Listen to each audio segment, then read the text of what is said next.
Hello, my name is Scott, and I've been a cook for 3 years, and I'm ServSafe certified, and that's kind of how I got the idea for this informative speech. I took the ServSafe class at Cape Fear, so I decided to do my informative speech on food safety and food preparation. So, how safe are you really with food, with handling food and operating kitchen utensils? Did you know that 1 in 10 people feel ill after eating food, and 420,000 people die every year in the world from foodborne illnesses?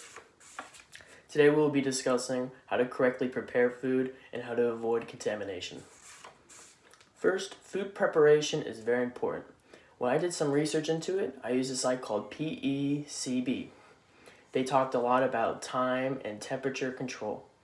You want to make sure you're maintaining certain temperatures when you are storing food, when you're serving food, and when you're, you know, cooking food.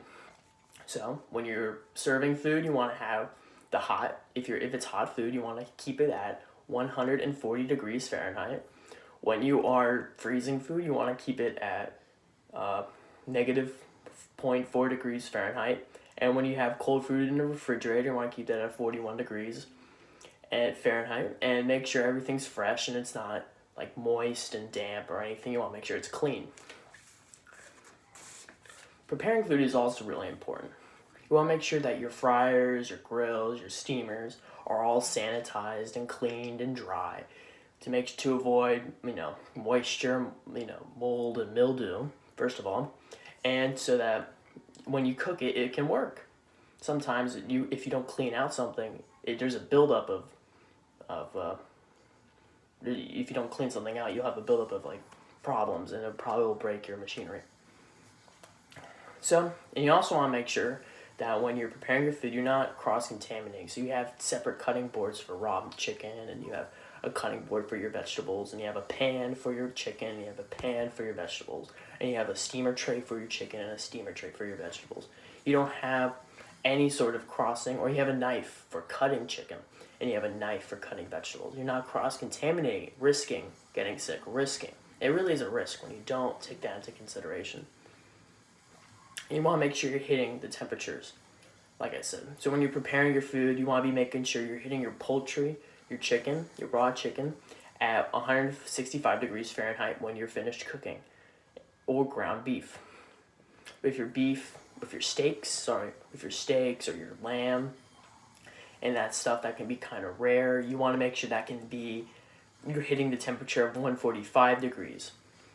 This is all really important because you want to make sure you're serving food that's cooked and not raw, especially chicken. Raw chicken is really dangerous, so you want to make sure you're never serving raw chicken and you're hitting that 165 temperature. And finally, kitchen layout. Kitchen layout is really important, especially in the restaurant industry, but it should be important in every kitchen as well. From my own personal experience, when you have a kitchen, you want to make sure everything's fluid, nothing's in your way, and you don't have any risk of contaminating your food with any unforeseen, accidents. Something that's important is making sure everything has a place, everything's organized. You have a place to put your chemicals, your dry storage, your freezer, your refrigerator. Everything has a place to go. So you have dirty dishes, you put it at the dishwashing area. You don't have things laying around. You don't have a stack of chicken just laying out. You have a place to put it. And so that's why it's so important. Separating the cooked food and the raw food is really important. And also having an organized fridge is also super important. Having a system of order for your fridge. So having cooked food at the top, dairy, a side compartment for veggies and fruits, and another compartment or like a shelf for meat. So like beef and chicken and stuff like that. Or chicken and beef separate, so that any of the juices from the raw food do not get on anything that can be contaminated. It's all covered and it's all going to go down because that's how gravity works. When I was doing some research on the potential effects that this could have of contamination, I came across what the World Health Organization has listed as the Big Five: norovirus, salmonella, E. coli, hepatitis, and Shigella. And that will lead me to my second main point, avoiding the big five. We'll be talking a little bit about how raw and cooked should be separated, making sure they don't touch. How you have to have areas where you put your cooked food and how you have areas for your raw food. So separate cutting boards, separate utensils, separate pans and cooking areas is super important. When I went on to foodsafety.gov, they taught me how to properly clean after using your equipment. So if you want to use it for something else, you can.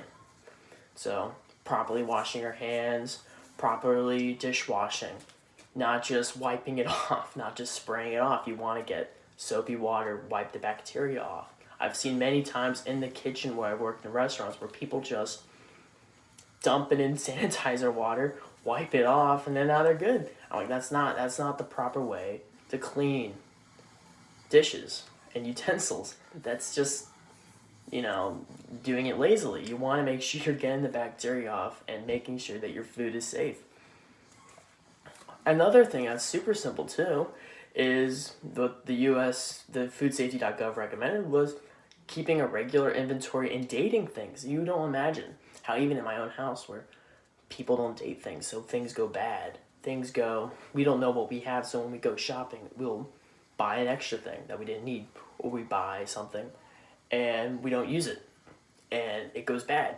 So making sure that you're keeping a regular inventory and dating the things before they go bad. And you're using them so you don't waste money. And how to prepare food and avoid, and so that is how you prepare food and avoid contamination. You want to make sure that so today we talked about how to correctly prepare food, what not to do in the kitchen, and how to avoid contamination. And my main points were how to prepare food and how to avoid contaminating your food. And so food preparation is super important. And it's important the basics, so you're not making the same mistakes that are wrong, that could potentially get you sick, that could potentially kill you. And since we're all cooped up in the house now, I thought it was also kind of important to go over cooking now that a lot of restaurants are closed. And maybe this is sort of the new thing. They don't know how to do it.